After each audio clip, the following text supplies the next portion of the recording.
All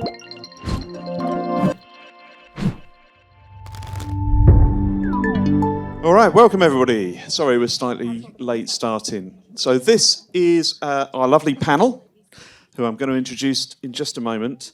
And the topic of discussion today is LARPs and megagames, and what other immersive things can learn from them, and what they can learn from each other, and so on. And in fact, I've got a little paragraph I'm going to read as in summary. LARP, megagames, immersive and interactive theatre all sit at different points along the immersive experience spectrum, each with a focus on different manifestations of interactivity and immersion. As the sector grows, hybrid forms are becoming more commonplace. What do these different established communities do well, and what can we learn from each other? So we have 4 panellists here. I'm going to introduce them all with thoughtful details. To my immediate left here, we have Karolina Soltys, who is a LARP designer and organiser working in the Nordic tradition, with a strong focus on creating emotionally impactful co-creative experiences. Her work includes international fully immersive weekend events, short black box scenarios, beginner-friendly LARPs, award-winning online experiences, and more. And we have Willoh Osmond, who is a LARP writer, playwright, and dramaturg with a PhD in theatre from Guildford School of Acting and an MA in playwriting from Royal Holloway. Their thesis is entitled Politics of Participation and Representation in Live Action Role-Playing. The LARPs they write and play are character-focused with an emphasis on interpersonal drama. And we have Becky Campbell-Ladley, who is the designer of 2 original megagames, Everybody Dies, the Game of Thrones megagame, and Trope High, the fantasy high school megagame. Becky is also a gaming blogger and a content creator.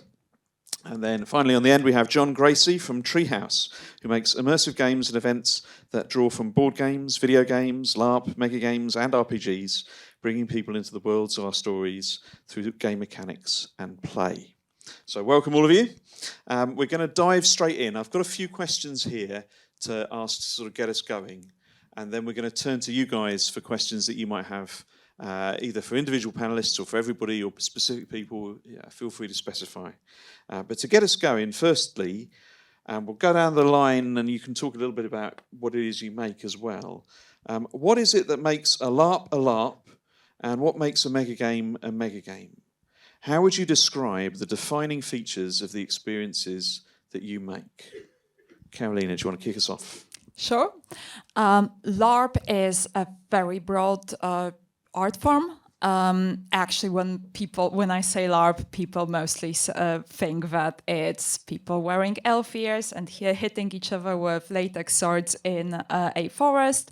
And I think 90% of LARP is that, and that's great. People have fun. The kind of LARP that I create is called Nordic style live action role playing.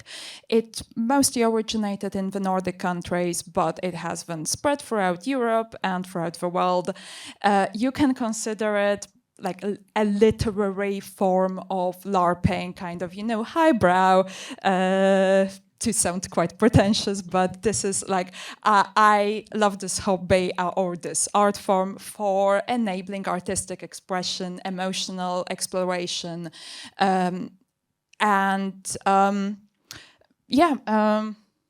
hopefully that answered the question. I've got mine. Right. So I guess I'll start off with a kind of a truism which is common in LARPing, which is that no plot ever survives contact with the players.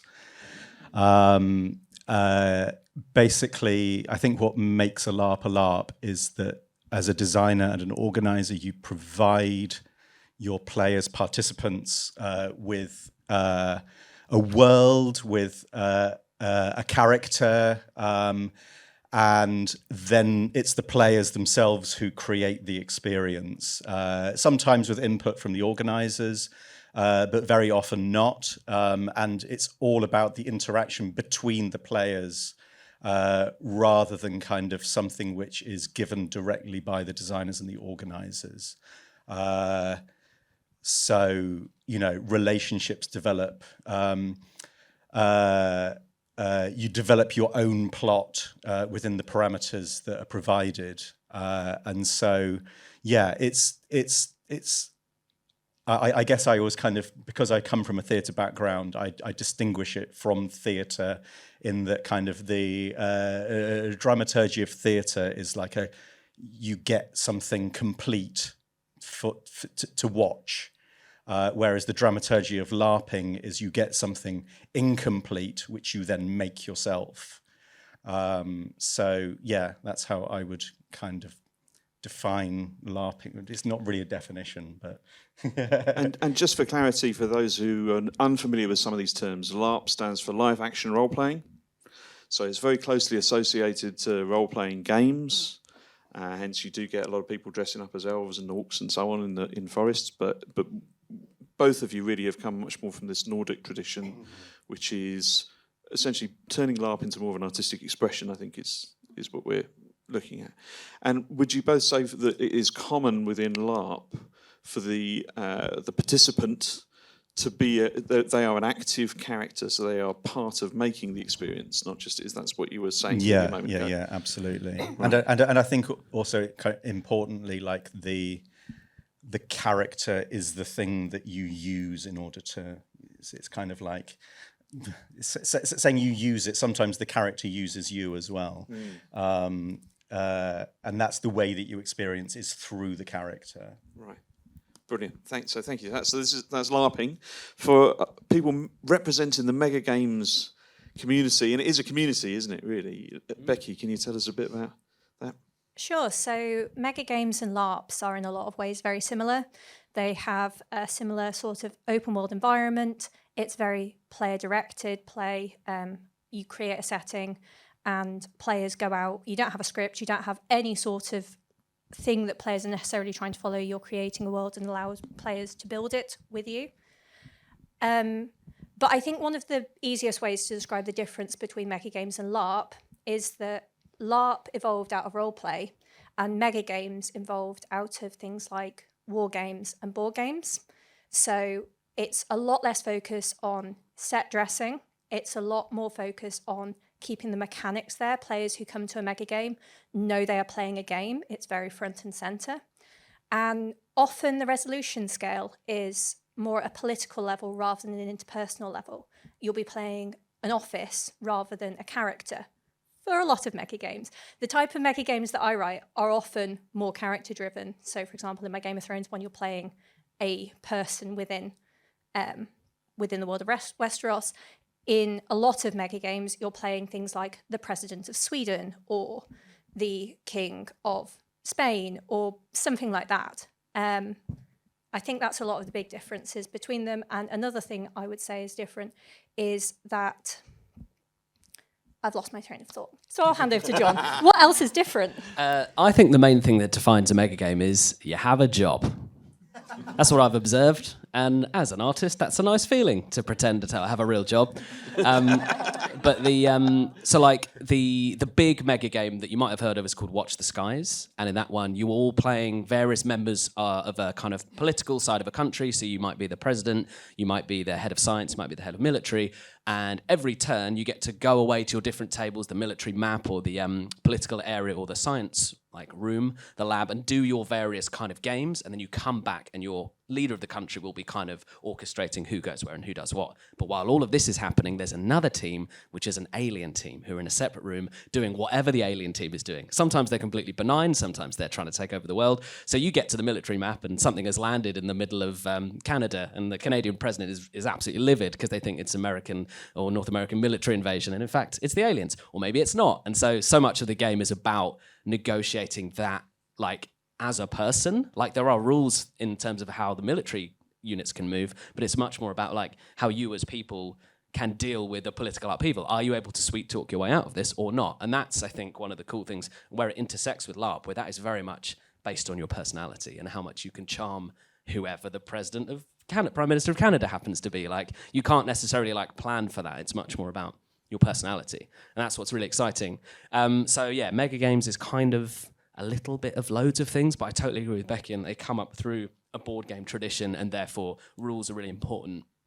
there's usually a very clear win state, which is good for my brain because it's nice to know like where it all sits. Whereas LARPing is so exciting in that it's much more kind of, it does have structure and definition, but it is a bit more nebulous as to kind of how you win, and that's what's so exciting and terrifying. Or even if winning is necessarily a exactly. concept. Yeah.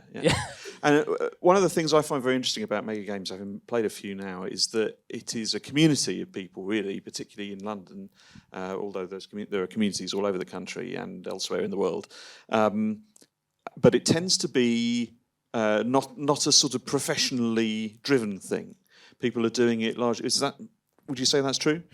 Yeah, there's very few people who are running Megagames in any sort of professional capacity. If they are, it's normally for things like serious games, for things like government, for schools. There are some groups running schools, some groups that do things like climate change simulations and things like that. But there's a huge hobby community that do things like historical games. It's very much focused on what the designer is interested in. So I am interested in Game of Thrones and teen dramas. So those are what I wrote Megagames about. You also have people who are really interested in the Washington Conference of, I don't remember what year, 1920 or something like that. You also have people who have an idea of a far future society, various different things. So it's really just based on what each designer is passionate about and can bring to their game. And would you say for LARP, is that a similar sort of thing? Is it tend to be more community focused than a sort of transactional corporate situation? Well, it's definitely not corporate. It started out as a hobby community, and it still mostly is that. There are people, like I am personally making a living of it, but it's it's not necessarily easy, and I didn't get into it for the money. In Nordic countries, it's very much more seen as a proper art form, and there is also much more public funding for art.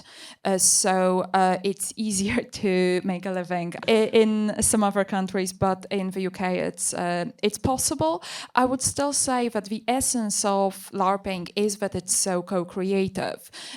So it's not transactional per se. The transaction is, okay, I will book the venue, I will do all the spreadsheet work to make sure that everything is running smoothly, but people still bring their own creative energy to the LARP and interact with a level of trust with each other that couldn't really be sustained if these were just like random people who bought a ticket, so expect a service from the organizers and from each other. What's interesting, I alluded to this in the introduction, is that increasingly other forms of immersive experience are drawing on both Megagames and how Megagames work mechanically, and also LARPs and what has been achieved in terms of interactivity and co-creation. Those of you who were in the previous session in here, hearing Tom and Rebecca speak about Peaky Blinders and some of those shows, you can clearly see there is a link there in terms of what audience members, how they participate in those shows is, it sounds negative to say it this way, but a watered down in some ways version of LARPing and or megagaming. What do you think your respective communities do really well that other immersive events, experiences could draw from or could learn from?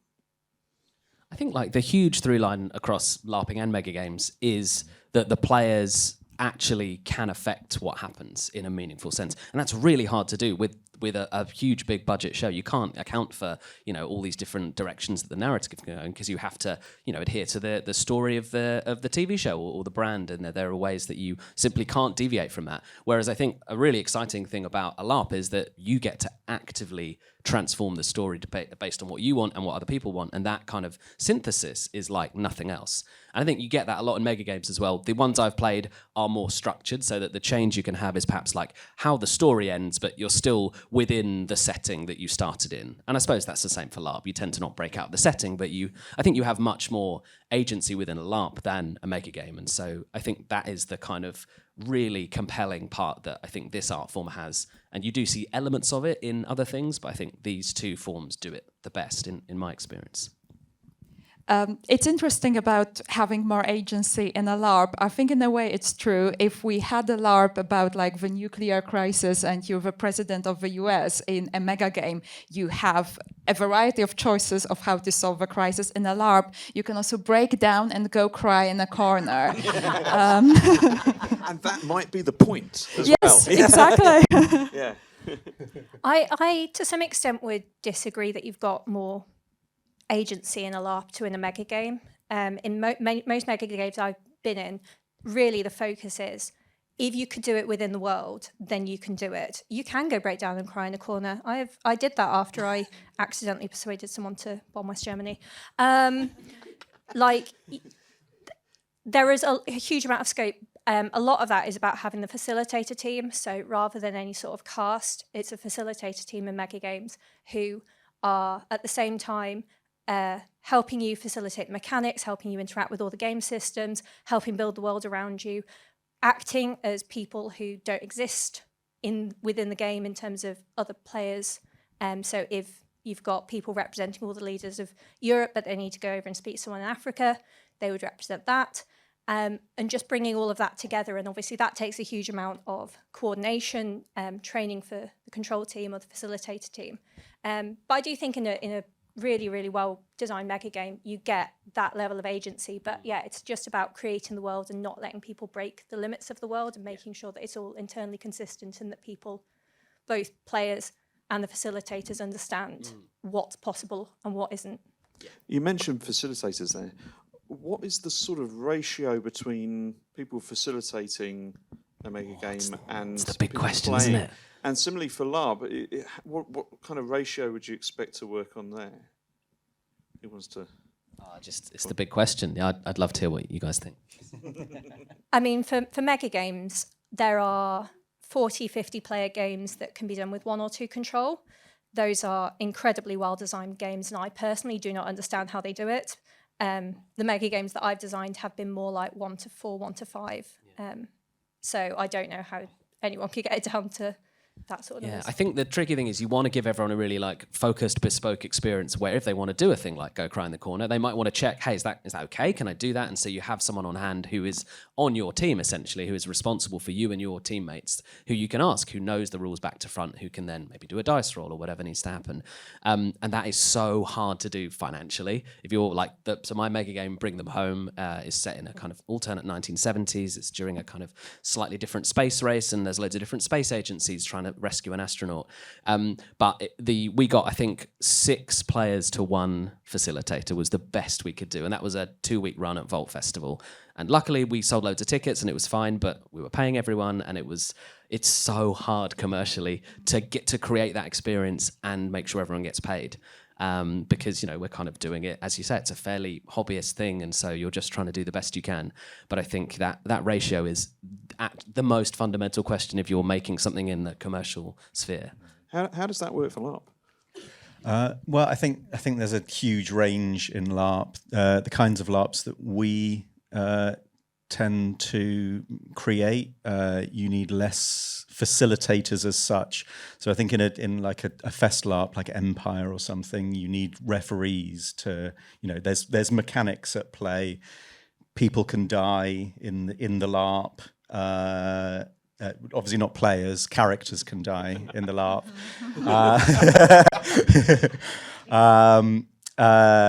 And so you need somebody to kind of referee that.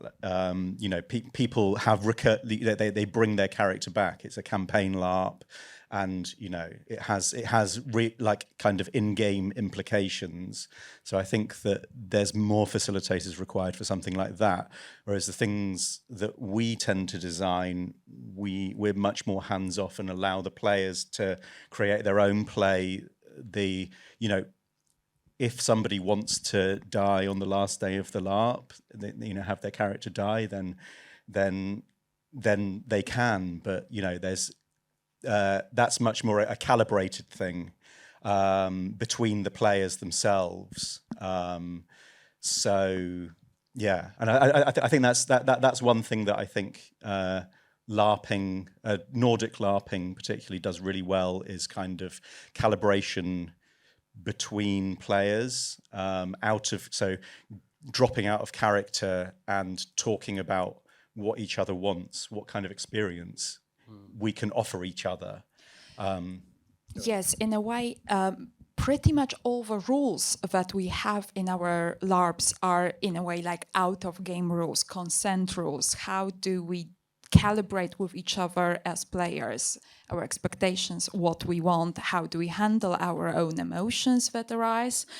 So just because our setting tends to be, well, modern day, a regular family, but someone has an affair and someone is considering committing suicide or whatever. So there is drama, but you don't need a facilitator hovering over you, kind of assessing or refereeing your argument, because it's just you are playing real people in a real situation that the players can improvise on because they are familiar with this from the real world, from the fiction they engage in. So yeah, the ratio of facilitators or organizers to participants, I think for us tends to be like about 1 to 7, and it's mostly through practical reasons of someone needs to make sure there is catering and practical things are running smoothly, rather than having to somehow facilitate the LARP itself, because with good design, the players can help each other make the experience amazing. In a moment, we're going to open this up for questions, if you've got any. But I had one other thing I wanted to ask before we do that, about character. As we've mentioned this a couple of times, both for Megagames and for LARP, the participant is essentially cast in a role. The sort of immersive theatre my company makes has been compared both to LARP and Megagames in the past, but we usually draw the line at giving our audience members a character. We will give them a different context to be present in the world of the show, but we don't ever really expect them to be anything more than themselves in that different context. So if they come to a show about the Second World War, we give them a reason to be present, but they're still really just themselves. How does it work giving audience or participants a character, and is that hard?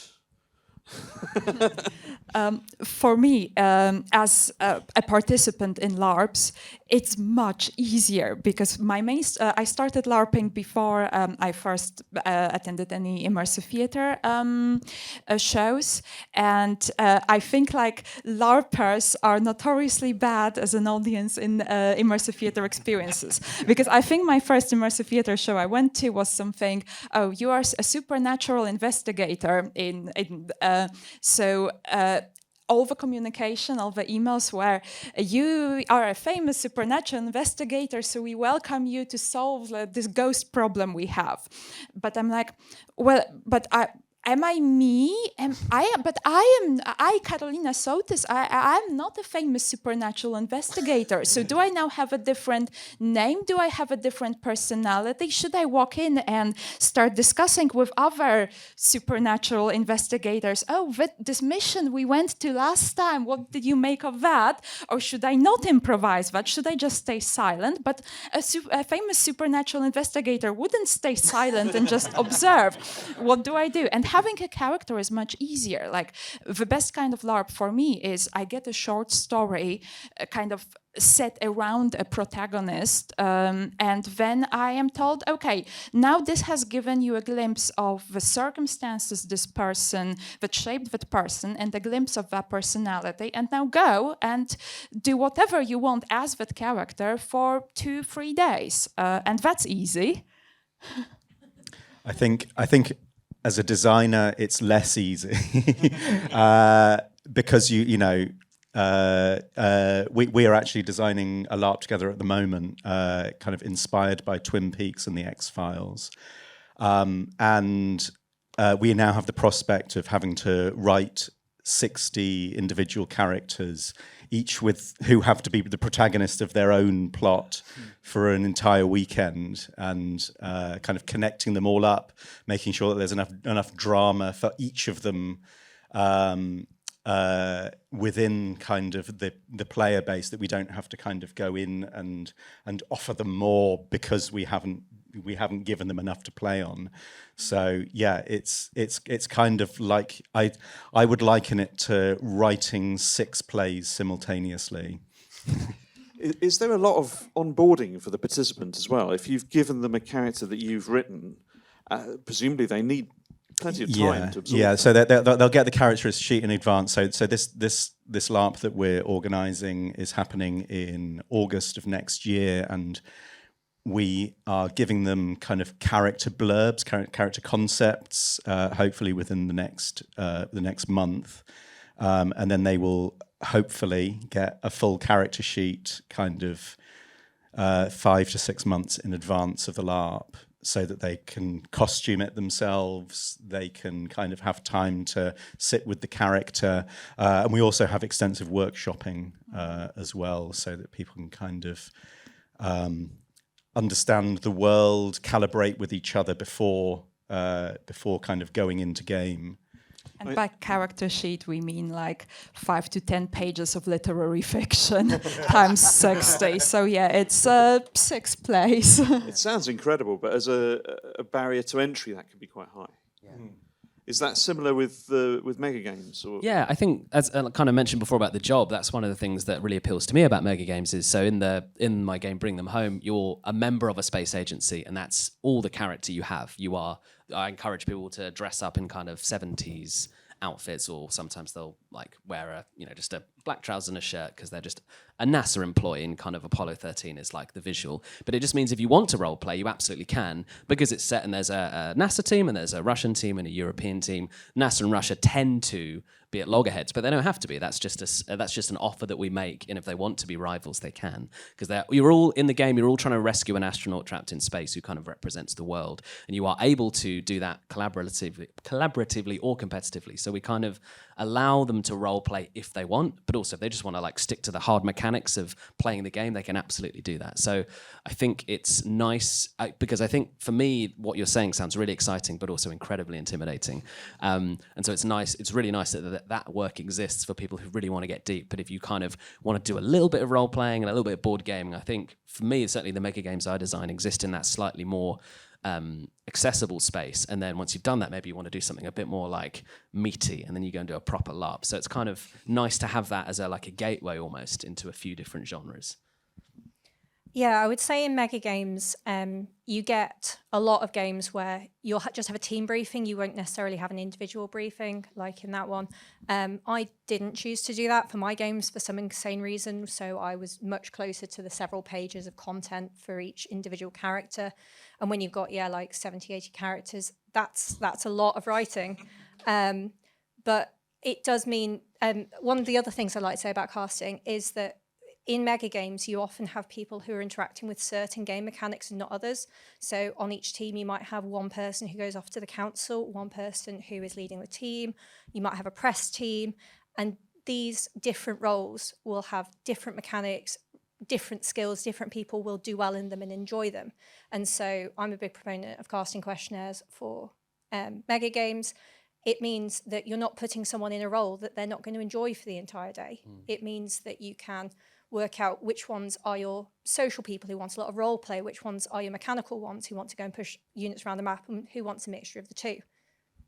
And to be clear, for both LARP and Megagames, these tend to be much longer durational experiences, don't they? We're looking at least a day, probably several days, as you were describing. Yeah, I was just going to say, for Bring Them Home, we squeezed it into 2 hours, but that is very much That's like on unusual, the very isn't it? short end of the mega game, purely because it was a theatre show, and so we kind of tried to get as much mega game in a small space of time as possible, but it's definitely like super short by like general standards. Yeah. I wanted to make clear there are shorter LARPs, just played in someone's living room or a black box theater space for 3 hours, and it's very much a part. Like I write both shorter LARPs and longer LARPs. It's a different kind of experience, but it can be immersive emotionally without being immersive physically. Yes. Brilliant. Do we have questions? I'm aware of time, and I want to give you the opportunity. Oh, marvellous. Right. I think I'm going to lose my microphone, so I'll holler if I need to. Hiya, that was really interesting. Thank you. One of the things I like about this event is like bringing together maybe disciplines we hadn't been hearing from. It's great to have a panel like this. Obviously, like the distinction between Megagames and LARP is relatively soft, and there's lots of interplay between the two. What have you been interested in lately that we're not talking about yet, that maybe doesn't fit under your category, or is somewhere in the middle, or is further along on one or other of these spectrums, whether that's like murder mystery weekends that are a bit softer, or something like Wasteland Weekend, which is very, very in character and in world, but doesn't really have objectives or paths per se, or just talk about something you've seen lately that you liked. Such a good question. I don't know, can you guys think of anything? So I'd say one thing that's happening within Megagames is there is a bit of a push to find a way to do it more commercially, whatever that might look like.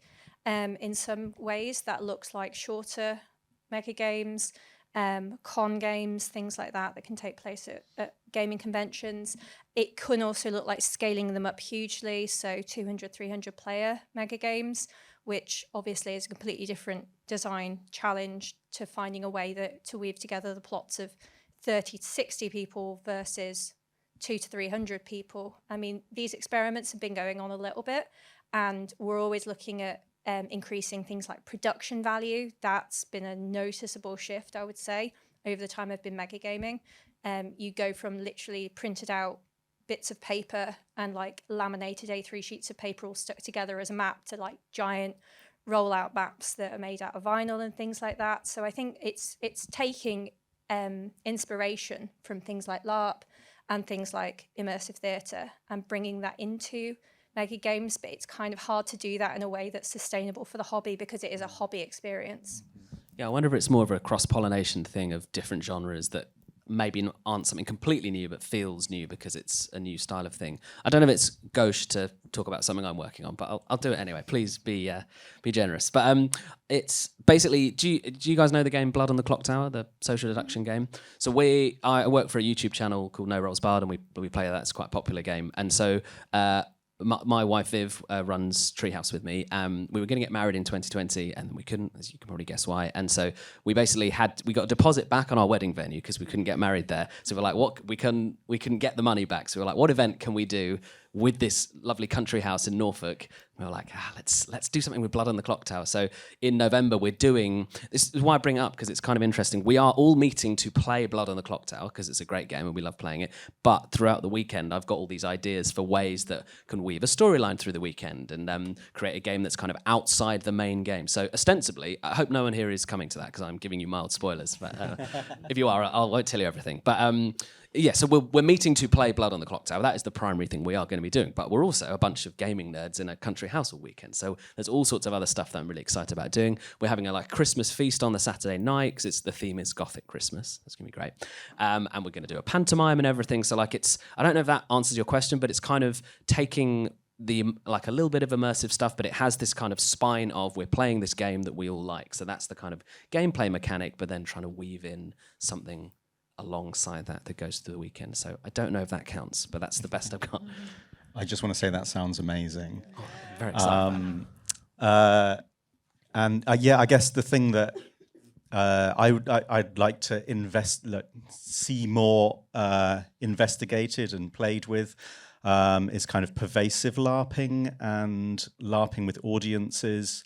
So back in the before times in November 2019, so right before the pandemic, I was involved with a project called Home Planet, which was part of the Oslo Architecture Triennale, in which we played kind of a society of people based on The Dispossessed by Ursula Le Guin, if anyone's familiar with that.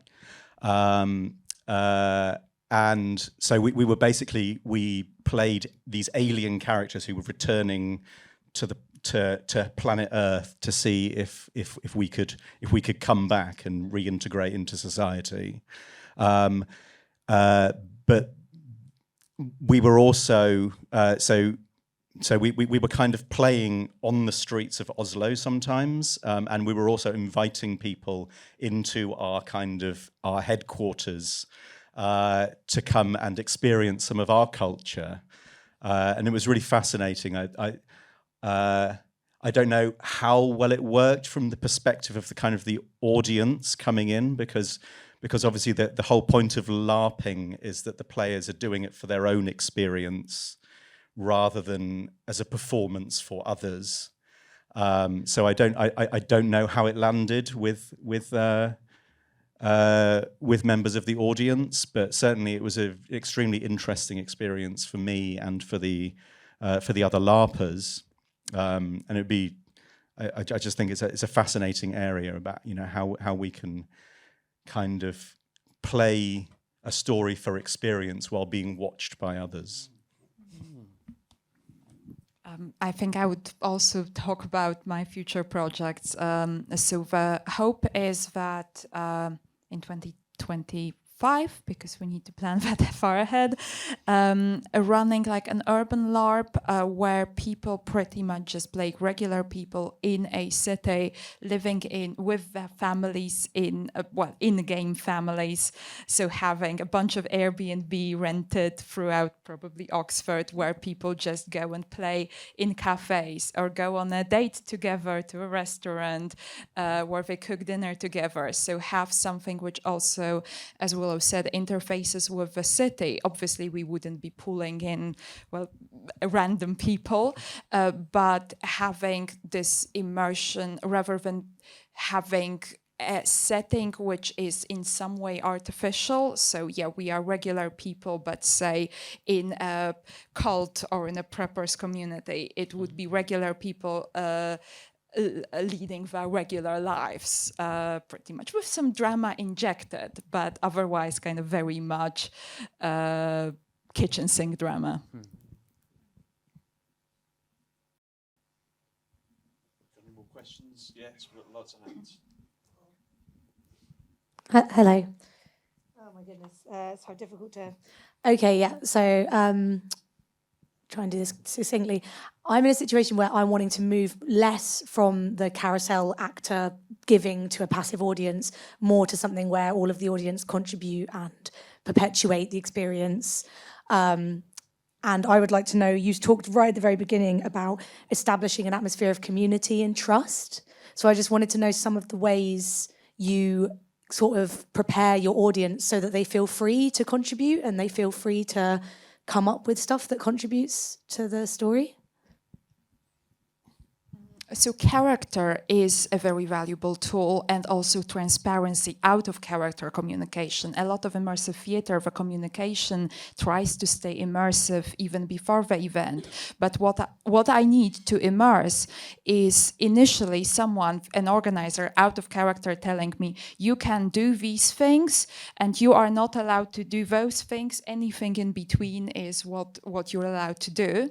And then giving me a character so that I feel empowered to, for example, be someone who is a leader or a fading rock star or something like that, someone who isn't just me. And I'm not sure. And people have various willingness to engage in that way, and it needs to be communicated in advance so that someone who just wants to come and be a fly on the wall at an immersive theater experience isn't suddenly handed a 5-page character sheet with like responsibilities. But I think there is a spectrum, and it is a designable surface, how much agency, how much character we are giving. Yeah, I think the through line is always clarity beforehand. So I send a rules email out before bringing them home, and there are certain roles that, as Becky was saying, some of them are much more like talkative. There's 2 press characters in Bring Them Home who essentially decide who gets the points each round. Like they are players, and so that is a role where you are talking to everyone, because that's the name of that. And there's also the astronaut, is a human player, so the person who wins or loses the game is on their own trying to survive in space, being sent messages by the other players. So like that's a role that some people love to do because they get to feel really special at the start, and they give a speech and they wear a suit, but they spend the rest of the game getting written messages from the rest of the players. So not everyone wants to do that, and not everyone wants to be a press player. So the more you can clarify beforehand who wants to do what, that really, really helps. But I think, as you were saying, just really be upfront about what is allowed and what isn't, because it just frees up that, at no point are you not sure anymore. You're just like, right, this is what I can do, this is what I can't do. And within that, I can really play because I now know the boundaries. So I think like really clear boundaries is a huge thing. We've got a role that appears in some mega games called New Player Liaison. And the purpose of that role is to speak to the new players and to help them get into the swing of the games. Because I think there is a bit of a learning curve when you come to a mega game, because first you're like, oh my God, this is chaotic. How does everything work? And then you're like, okay, that's where I need to be. That's what I need to do. What do I need to do? And then you're like, how can I possibly do it within the world? And it's that moment where it just sort of flicks over to, actually, what am I trying to do, and how can I use the mechanics or things outside the mechanics to achieve what I'm trying to do? And that can be really difficult for new players. But the purpose of things like New Player Liaison is to engage people who might be struggling to fully commit to doing it. And for some people, it doesn't happen at their first mega game. Sometimes people come to 2 or 3 mega games and then suddenly it clicks and they can just fully engage in it. It takes some people a while. It takes some people like 10 minutes, and you've just got this team of completely new players, and they're like, cool, okay, so I want to break into their base. I want to steal their technology, bring it back, and then you use it to develop this new thing. And you're like, you just started metagaming 10 minutes ago. You're amazing. So, I also think the facility for your audience or your players to be able to say when they're not having a good time, and be reactive to that.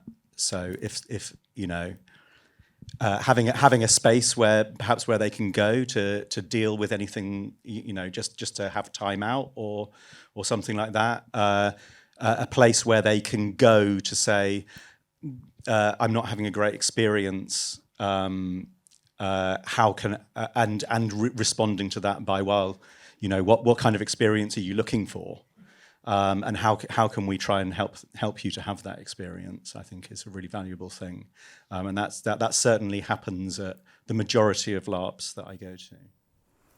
There is also the atmosphere in LARP that the players are expected to play each other up, because you very often, we don't want people to be limited by how their bodies look like, what abilities they have. So if I want to play a 60-year-old male ex-rock star and strum a couple of chords on guitar, people will play me up, and at some point in the LARP I will kind of feel all these qualities to some extent. Obviously you can't fully have an experience of a different person, but we can transcend our limitations, but it's only because the other players won't be, oh, but you don't look male, you don't look 60, and your singing is horrible. That would kind of break the magic spell, the magic circle that we are in. Probably got enough time for 2 more, I think. Hiya. We've heard a lot about sort of site-specific immersive work. Obviously, where you're doing these projects varies greatly depending on like what it is, how long it runs for. But I was just wondering if you could maybe talk about whether that does influence like your creative process, or whether you have to sort of adapt to the spaces that you're working in. I mean, yeah, certainly. Like we're talking about our current project. The place that we found very much is kind of playing into the feel of the LARP. So it's this very strange kind of it's on a farm, and they've created these kind of chalet spaces, and it's populated with kind of weird Indian, Chinese, like just stuff from all over the world. The decor is very odd, and it's kind of influencing our thoughts about what kind of people live in this village, why is all of this kind of eclectic stuff scattered throughout the village. And so, yeah, we definitely kind of get a sense of place and of character and of community from the places that we set our LARPs in, I think. Maybe this is the difference between Megagames and LARPs that we finally found for definite. Megagames, I would say, are pretty much just don't care about where they're set. I have run Megagames in just like community venues, and I've run the same Megagame in 2 completely different venues.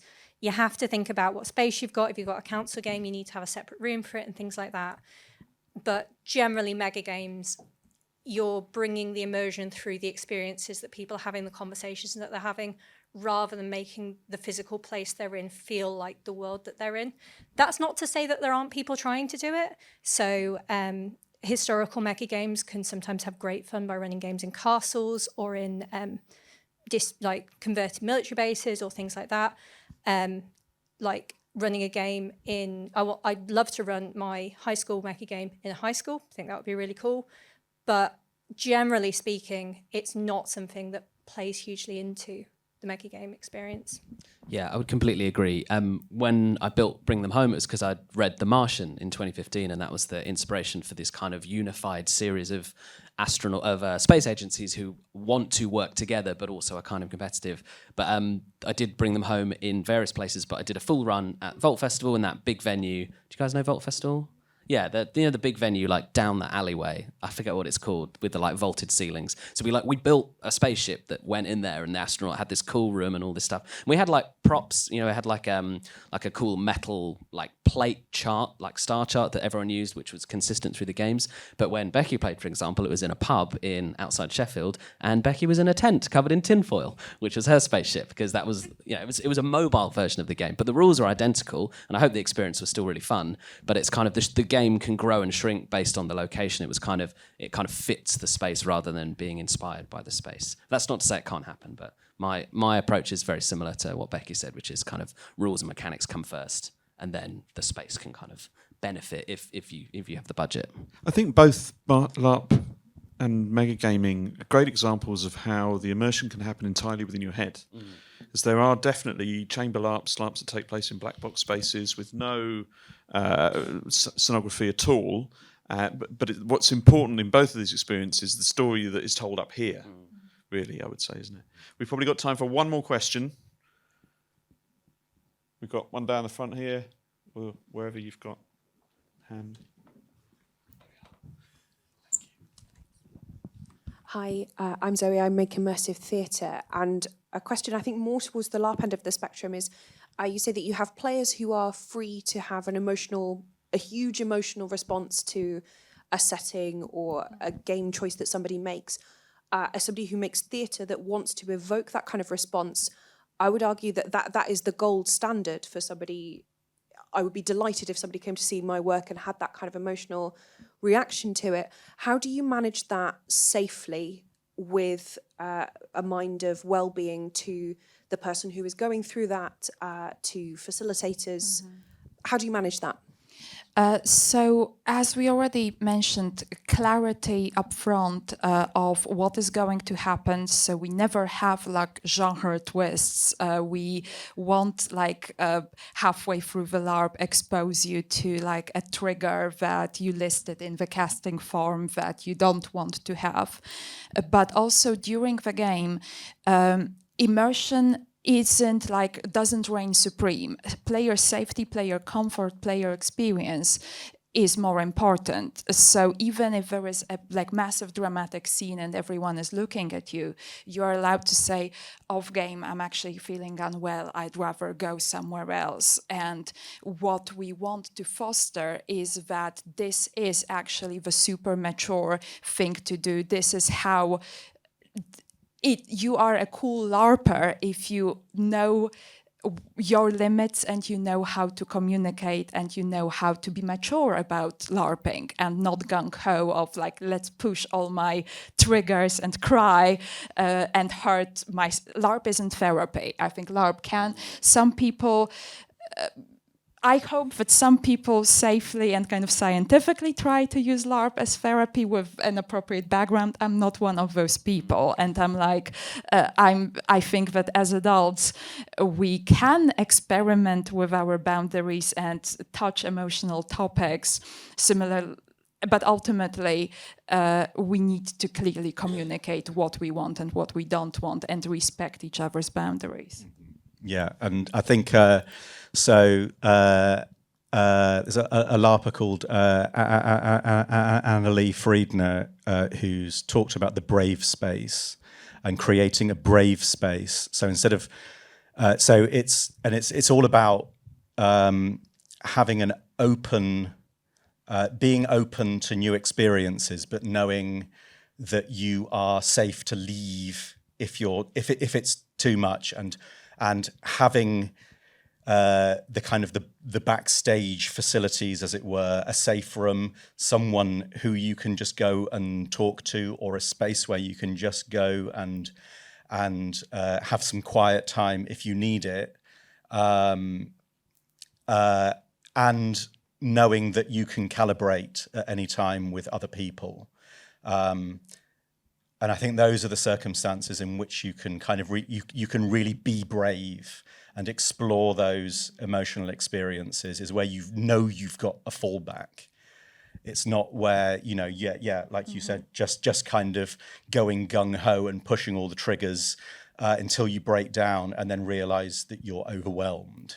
And also, as a LARP designer, you know that you are exposing real people to your work with all kinds of experiences, and you can't read their minds. So you need to be ready that they will kill your darlings. So if you have character A and B, and you think, oh, it would be really cool if they had this intense romance together, but then cheated on each other and ended up greatest enemies, but the players take it in a different direction. It could also be that they decided to calibrate and go elsewhere, and that will provide them with a better experience, or perhaps a safer experience. You kind of create a starting point for a LARP and some rules, but the players will take that wherever, whatever interest, they will take whatever interests them, and you need to trust them that they are doing something which is right for them and for each other. All right, I think that's more or less all we've got time for. One thing I would like to ask you all to do in a few words, if possible, if you have a recommendation of a LARP or a mega game happening in the next few months that someone who is new to this might want to try, if we could whiz down the group, maybe we'll start at Jon at the end and come this way. No? Oh, man. Yeah, do me last. All right, whoever's got a recommend. So I don't have a particular game in mind, but the best place to find out about Megagames is megagameassembly.com. There's so many different genres and locations that Megagames are run, and that's got a list of all of them, so that I don't have to remember any of them. Oh yeah, on the mega game front, Watch the Skies I think is the most of the one. I've actually not played loads of them. I got so excited by Watch the Skies, I immediately went and made my own. But that is one of the more accessible kind of mainstream ones. Would you say? Is that fair? Yeah, I think if you're going along to your first game and you want a game that's sort of been rigorously tested, I would say Watch the Skies, I would say Den of Wolves, and First Contact is very similar to Watch the Skies, but run by a different group. So have a look at those. And maybe go with a couple of friends so you can be on a team together. That's always nice. But Watch the Skies is such an exciting, 4 or 5 hours, I think, when I first played it, but I guess it depends. But there are games run all over the place. I'm sure you can find one. That would be my recommendation for your first mega game, and you'll have a great time. It's a difficult question because the kind of big immersive international LARPs, if you want to just try them out, then okay, sign up 1 year in advance, book flights to Italy and spend 400 euros on the LARP ticket and then another 100 on costume. Yes, definitely do that. So what I'd recommend is trying out chamber LARPs. So there are LARPs that you can get a group of 5 friends and run them in your living room, and they will provide you with some structure, some characters. There is a Facebook group which isn't very active because of the pandemic, which is over now, so so we should reactivate it. London LARPs, people occasionally try to get a group together to run something. It's not super active, but maybe it will get revived one day. I would probably advise maybe trying an online LARP first. If you want something super fun and quick, then Tavern Quest LARPs are very good. So designed by Colin Rebel over there.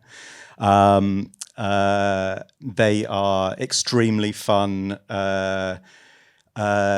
kind of based on very known genres and easily accessible, I would say. So if you just want to find out what it's like to play a character for a couple of hours in an evening, then I would definitely recommend one of those. I wonder if on the LARP front, you know, there's those little one-page RPGs, like Honey Heist, if you play that, where you're all some bears nicking some honey. Like, they're all really cute little, like, literally all the rules are on one page, but you are doing a little bit of role-playing. You can just get together with a couple of friends. Might be a really nice way to do, like, just to dip your toe in before you, like you say, spend hundreds of euros flying to a castle in Prague. Yeah, so it might be worth, I forget the name of the designer, but there's loads of really cute one-page RPGs that might be worth checking out as well. Thank you very much, folks. We give them a round of applause.